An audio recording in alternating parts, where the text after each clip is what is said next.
Ignite Physics. Concept to Clarity.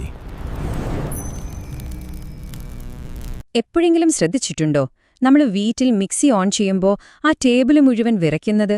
അല്ലെങ്കിൽ ഡോക്ടർമാരുടെ കയ്യിലുള്ള സ്റ്റെത്തസ്കോപ്പ് എങ്ങനെയാണ് ആ ചെറിയ ഹൃദയമിടിപ്പ് ഇത്ര കൃത്യമായി കേൾപ്പിക്കുന്നത് എന്നെപ്പോഴെങ്കിലും ചിന്തിച്ചിട്ടുണ്ടോ? ശരിക്കും പറഞ്ഞാൽ നമ്മുടെ ചുറ്റുമുള്ള വസ്തുക്കൾ തമ്മിൽ എങ്ങനെ സംവദിക്കുന്നു എന്നതിനു പിന്നിൽ നമ്മൾ കാണാത്ത ചില മാന്ത്രിക വിദ്യകളൊക്കെയുണ്ട്. അപ്പോൾ ഈ ഒരു രസകരമായ വിവരണത്തിലേക്ക് എല്ലാവർക്കും സ്വാഗതം. The hidden symphony, natural frequency and resonance എന്നതാണ് നമ്മുടെ ഇന്നത്തെ വിഷയം. വസ്തുക്കൾ എങ്ങനെയാണ് കമ്പനം ചെയ്യുന്നതെന്നും അവ പരസ്പരം എങ്ങനെ ഇന്ററാക്ട് ചെയ്യുന്നുവെന്നുമുള്ള വളരെ ഇൻട്രസ്റ്റിംഗ് ആയ കാര്യങ്ങളാണ് നമ്മൾ നോക്കാൻ പോകുന്നത്. ഇന്ന് നമ്മൾ നോക്കാൻ പോകുന്ന കാര്യങ്ങൾ ഇതൊക്കെയാണ്. ആദ്യം ഈ വസ്തുക്കളുടെ അദൃശ്യമായ ശബ്ദത്തെക്കുറിച്ച് നമ്മൾ നോക്കും. പിന്നെ ഒരു സാധനം എങ്ങനെ മറ്റൊന്നിനെ വിറപ്പിക്കുന്നു എന്നും ആ റെസൊനൻസിന്റെ ശരിക്കുമുള്ള മാജിക് എന്താണെന്നും അവസാനം ഇതൊക്കെ നമ്മുടെ ഡെയിലി ലൈഫിൽ എവിടെയാണ് ഉപയോഗിക്കുന്നതെന്നും നമ്മൾ പെട്ടെന്നൊന്ന് മനസ്സിലാക്കും. അപ്പോൾ തുടങ്ങാമല്ല? അപ്പോൾ ഒന്നാമത്തെ കാര്യത്തിലേക്ക് വരാം. The hidden voice of objects. നമ്മുടെ ചുറ്റുമുള്ള ഓരോ സാധനത്തിനും അതിൻ്റേതായ ഒരു സ്വന്തം ശബ്ദമുണ്ട് എന്ന് പറഞ്ഞാൽ നിങ്ങൾ വിശ്വസിക്കുമോ? സംഭവം സത്യമാണ് കേട്ടോ. ഈ നാച്ചുറൽ ഫ്രീക്വൻസി അഥവാ സ്വാഭാവിക ആവൃത്തി എന്ന് പറയുന്നത് എന്താണെന്ന് വെച്ചാൽ, നമ്മളൊരു വസ്തുവിനെ വെറുതെ ഒന്ന് തട്ടിവിട്ടാൽ അത് ഒരു പ്രത്യേക റേറ്റിൽ വൈബ്രേറ്റ് ചെയ്യും, അല്ലേ? അതാണ് അതിന്റെ നാച്ചുറൽ ഫ്രീക്വൻസി. നിങ്ങളൊരു റബ്ബർ ബാൻഡ് വലിച്ചു വിടുന്നതോ അല്ലെങ്കിൽ ഒരു സ്റ്റീൽ പാത്രത്തിൽ കൊട്ടുമ്പോഴോ ഒക്കെ കേൾക്കുന്ന ആ ഒരു പ്രത്യേക ശബ്ദമില്ലേ, അതാണ് അതിന്റെ നാച്ചുറൽ ഫ്രീക്വൻസി. ഇതിനെ സ്വാധീനിക്കുന്നത് പ്രധാനമായിട്ടും 4 കാര്യങ്ങളാണുള്ളത്. ആ വസ്തുവിന്റെ നീളം, അതിന്റെ വലിപ്പം, ഇലാസ്റ്റിസിറ്റി, പിന്നെ അത് ഏത് മെറ്റീരിയൽ കൊണ്ടാണ് ഉണ്ടാക്കിയിരിക്കുന്നത് എന്നുള്ളത്. ഇതിലേതെങ്കിലും ഒന്നില് ചെറിയൊരു മാറ്റം വന്നാൽ മതി, ആ വസ്തുവിന്റെ നാച്ചുറൽ ഫ്രീക്വൻസിയും പാടെ മാറും. വളരെ സിമ്പിളായൊരു ലോജിക്കാണിത്. ഇനി രണ്ടാമത്തെ സെക്ഷനിലേക്ക് വരാം. Making other things vibrate. അതായത് വൈബ്രേറ്റ് ചെയ്തുകൊണ്ടിരിക്കുന്ന ഒരു വസ്തു വേറൊരു അനങ്ങാതിരിക്കുന്ന വസ്തുവിനടുത്ത് വന്നാൽ എന്ത് സംഭവിക്കും? അതൊരു കിടിലൻ ചോദ്യമല്ലേ? ആ പ്രക്രിയയെയാണ് നമ്മൾ ഫോഴ്സ്ഡ് വൈബ്രേഷൻ എന്ന് വിളിക്കുന്നത്. അതായത് ഒന്നിന്റെ വൈബ്രേഷൻ കൊണ്ട് മറ്റൊന്നിനെ നിർബന്ധിപ്പിച്ച് വൈബ്രേറ്റ് ചെയ്യിപ്പിക്കുക. നമ്മൾ ഫോൺ വൈബ്രേഷൻ മോഡിലിട്ട് ടേബിളിൽ വെക്കുമ്പോൾ ഫോൺ വിറയ്ക്കുന്നതിനൊപ്പം ആ ടേബിളും അതിലിരിക്കുന്ന സാധനങ്ങളുമൊക്കെ കിടന്ന് വിറയ്ക്കുന്നത് നമ്മൾ കണ്ടിട്ടില്ലേ? എക്സാക്ട്ലി അത് തന്നെയാണ് സംഭവം.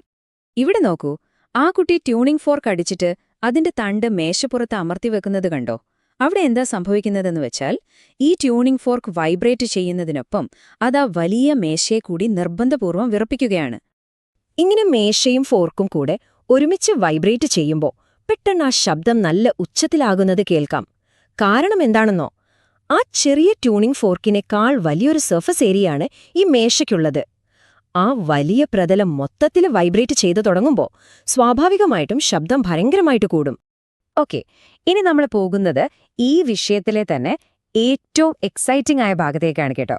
The magic of resonance. 2 വ്യത്യസ്ത ആവൃത്തികൾ അഥവാ ഫ്രീക്വൻസികൾ കൃത്യമായിട്ട് ഒന്നാകുമ്പോൾ അവിടെ ഒരു മാജിക് നടക്കും. അതൊന്ന് കണ്ടു നോക്കാം. ഈ ഊഞ്ഞാലുകളുടെ കാര്യം തന്നെ എടുക്കാം. നമ്മൾ വെറുതെ തോന്നിയ പോലെ തള്ളിക്കൊടുത്താല് ഊഞ്ഞാല് വലിയ സ്പീഡിലൊന്നും പോകില്ലല്ലോ. എന്നാൽ ആ ഊഞ്ഞാലിന്റെ ചലനത്തിനൊപ്പം കറക്റ്റ് ടൈമിങ്ങില് നമ്മളൊന്ന് തള്ളിക്കൊടുത്താലോ, അത് വളരെ ഉയരത്തിലേക്ക് പോകും, അല്ലേ? ഇതിനെയാണ് നമ്മൾ മാക്സിമം ആംപ്ലിറ്റ്യൂഡ് എന്ന് വിളിക്കുന്നത്. അപ്പോൾ നിങ്ങൾക്ക് തോന്നും, ഈ ഫോഴ്സ്ഡ് വൈബ്രേഷനും റെസൊനൻസും തമ്മിലുള്ള വ്യത്യാസം എന്താണെന്ന്. ഫോഴ്സ്ഡ് വൈബ്രേഷനിൽ ആ 2 വസ്തുക്കളുടെയും ഫ്രീക്വൻസികൾ ഒന്നാകണമെന്നില്ല. എന്നാൽ റെസൊനൻസിൽ അങ്ങനെയല്ല. അവിടെ ഫ്രീക്വൻസികൾ പെർഫെക്റ്റ് ആയിട്ട് മാച്ചാകും. അങ്ങനെ മാച്ചാകുമ്പോഴാണ് അത് അതിന്റെ മാക്സിമം ലെവലിൽ വൈബ്രേറ്റ് ചെയ്യുന്നത്.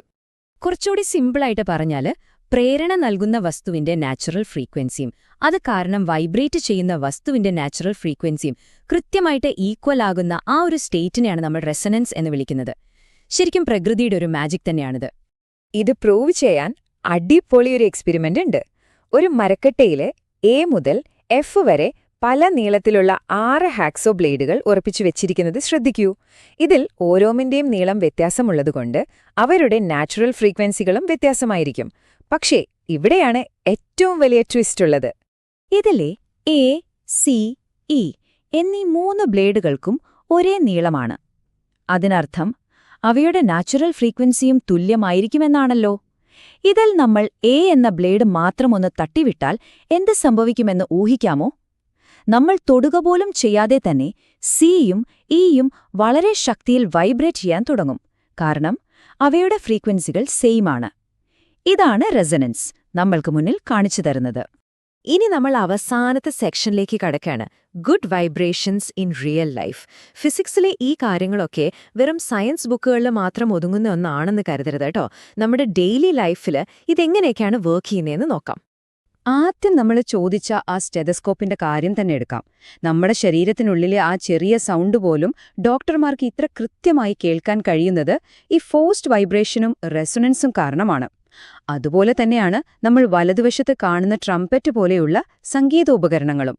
റെസൊണൻസ് ഉള്ളതുകൊണ്ടാണ് അവയിൽ നിന്ന് അത്രയും മനോഹരമായ വലിയ ശബ്ദങ്ങൾ പുറത്തുവരുന്നത്. ഇതിന്റെ മറ്റു ചില ഉപയോഗങ്ങൾ കൂടി ഞാൻ പെട്ടെന്ന് പറയാം. ഹോസ്പിറ്റലുകളിലെ MRI സ്കാനിംഗ് മെഷീനുകൾ, പിന്നെ നമ്മൾ റേഡിയോയിൽ പാട്ട് കേൾക്കാൻ സ്റ്റേഷൻ ട്യൂൺ ചെയ്യുന്നത്, ഗിറ്റാർ, വയലിൻ പോലെയുള്ള ഇൻസ്ട്രുമെന്റ്സ്, ഇതിലെല്ലാം ഒളിഞ്ഞിരിക്കുന്നത് ഈ സമാനമായ ഫ്രീക്വൻസികളുടെ മാജിക്കാണ്.